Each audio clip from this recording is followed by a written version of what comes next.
ජීවිතයේ බිඳුට වැටිලා හිරේ ගිහින් ඒ මන් ගහපු කෙනෙක්. ඒ තමයි ශක්තිති රණසිංහ. ශ්‍රී ලංකා මහ බැංකුවේ අනුමැතියකින් තොරව මූල්‍ය ආයතනයක් පවත්වාගෙන ගොස් අධික පොලියක් ලබා දෙන බව පවසා මුදල් පිළිබඳව සාපරාධී විශ්වාසය කඩකිරීම සම්බන්ධයෙන් එල්ල කර තිබූ චෝදනා 11කට වර්ධ පිළිගත් සක්විති රණසිංහට බරපතල වැඩ සහිත වසර 22ක සිරදඬුවම් නියම කෙරුණා.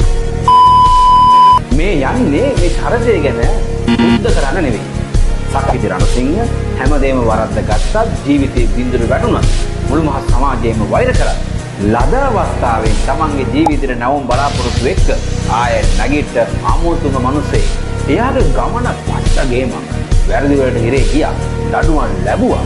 හිරෙන් එළියට ඇවිත් තමන්ගේ පවුල රැකගෙන පොරොන්දුන විදිහට කෝටි ගාණක වන්දි දුන්නා. ඒ තමන් දන්න කියන ඇඟේ තියෙන ශිල්පේ ඉංග්‍රීසි ගන්නවා. ඔයා දකින්න වෙති සෝෂල් මීඩියා හැම තැනකම ස්පෝකන් ඉංග්‍රීසි සක්විති රණසිංහ කියලා තියෙනවා. ධනාත්මකව හිතන අපි හිතන්න ඕන. ඔහු කොහොමද මේ විදිහට නැගිටි කියන්නේ රහස. මට වැරදුනත් මම නැගිටින්න ඕන කියන සිතුවිල්ල. ජීවිතේ වැරදුනත් ඒක යාගේ ජීවිතය අවසාන නොවේ කියලා සක්විති ලෝකයට ප්‍රායෝගිකව පෙන්ලා දුන්නා.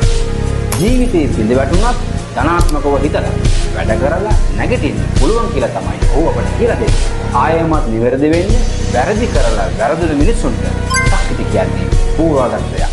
Icon Sumit Ratnayaka, Icon Q Online.